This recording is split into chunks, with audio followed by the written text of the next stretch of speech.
Bom dia, queridos. Estamos de volta e, como prometemos, trouxemos conosco o Tipiti. Esta peça que nos foi presenteada por Marcelo, que é missionário entre os índios Úpidas, lá no Alto Amazonas, na fronteira com o Peru. Ele me deu essa peça e havia dentro um papel dizendo assim: Carlos Alberto, o nome disso é Tipiti ou Ió, e os índios Úpidas usam para tirar o veneno da mandioca. A mandioca é uma raiz muito semelhante à macaxeira. A grande diferença é que a macaxeira pode ser consumida imediatamente, mas a mandioca não, porque a mandioca tem nela um veneno que nós chamamos manipoeira, mas na verdade o nome da substância é linamarina, e esta linamarina tem um componente chamado ácido prússico, que quando associado a íons de sódio e potássio se transforma em gás da Prússia, o gás da morte, que era o gás usado nos campos de concentração nazista. A macaxeira, para ser usada, ela precisa ser ralada e lavada inúmeras vezes e espremida até que todo o veneno saia da mandioca. Os índios ralam a mandioca, molham, encharcam ela, depois colocam dentro do tipiti assim e depois esticam. Esse aqui é só uma peça de souvenir. O verdadeiro tipiti, ele é bem maior do que esse, ele fica pendurado no telhado e dois índios se colocam sobre uma madeira que é atravessada na parte de baixo e com o peso eles espremem repetidas vezes até que todo o veneno seja tirado da mandioca. Quando eu recebi esse tipiti, me veio à mente que isso um dia seria o sermão, só que eu não sabia exatamente qual seria, até que eu cheguei no capítulo 3 da carta de Tiago, lá depois da carta aos Hebreus. E no capítulo 3 da carta de Tiago, ele diz que a língua tem um veneno mortal e ela é influenciada pelo inferno e ela influencia todo o corpo. E no livro de Provérbios, Salomão vai dizer que a vida e a morte estão no poder da língua. Então me ocorreu que antes de que qualquer palavra seja falada, todo o veneno tem que ser extraído desta palavra. E nada melhor do que usar um tipiti para extrair o veneno da palavra. Você pode colocar a língua ou o que você vai dizer dentro do tipiti e espremer várias vezes até que toda mentira saia. Este primeiro tipiti que nós vamos tratar hoje é o tipiti da verdade. Nenhuma palavra deve ser dita se ela não for absolutamente a verdade e somente a verdade. A palavra de Deus trata de forma extremamente séria com a mentira.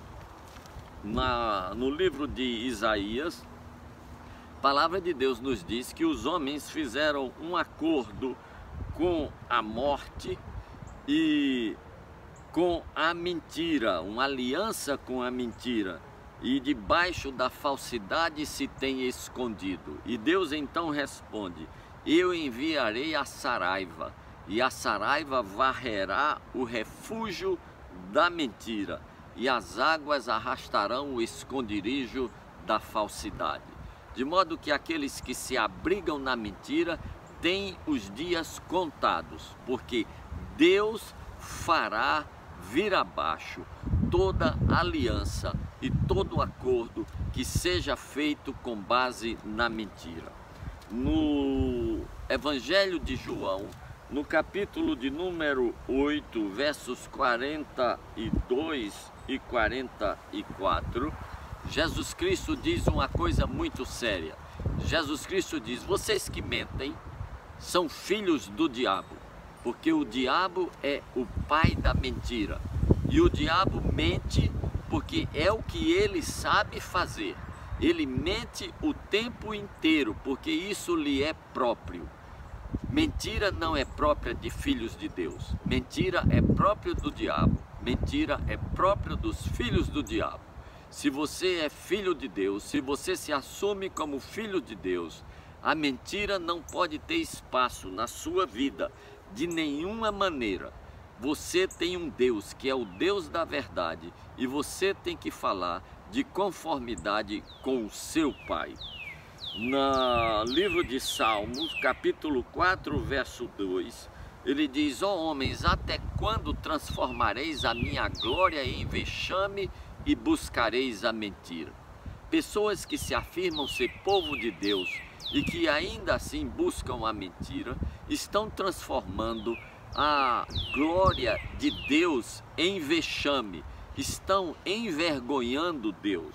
E o Salmo de número 4, de número 9, verso 6, ele diz que ele destruirá todo aquele que pratica a mentira. Deus destruirá todo aquele que pratica a mentira.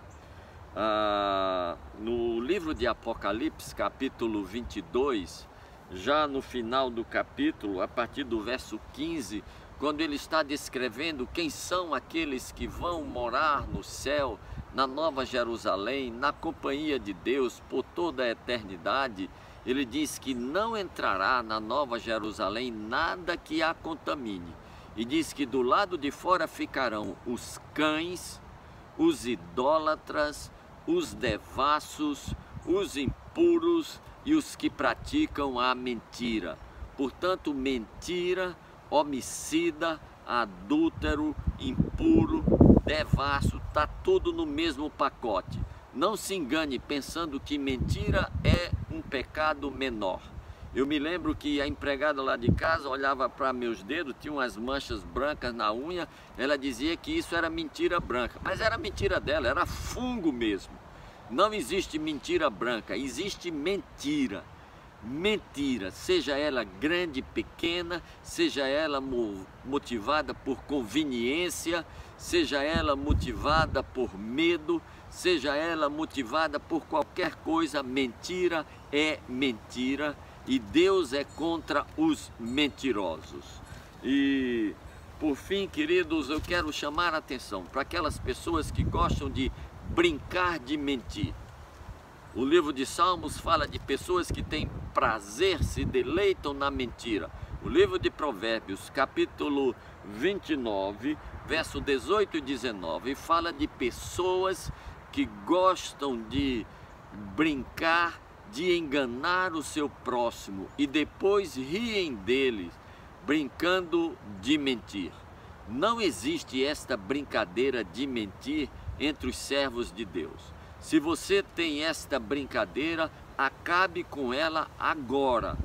Não minta nem de brincadeira, nem para rir do seu próximo, nem para achar engraçado. Isso não é piada, isto é pecado. E ao mentir, você está transformando em vexame e em vergonha a glória de Deus. Portanto, queridos, antes de falar qualquer palavra, primeiro passe a palavra no tipiti da verdade. Esprema várias vezes. Tire toda forma de mentira. Mentira de conveniência, mentira para levar vantagem, mentira por causa do medo, mentira de brincadeira. Tire toda mentira e só diga o que for a verdade. Deus te abençoe, tenha um bom dia. Não diga nada ainda, temos mais 3 tipitis por onde passar a nossa língua e aquilo que nós pretendemos dizer, para que o que nós vamos dizer seja motivo de vida e não de morte. Deus te abençoe, tenha um bom dia.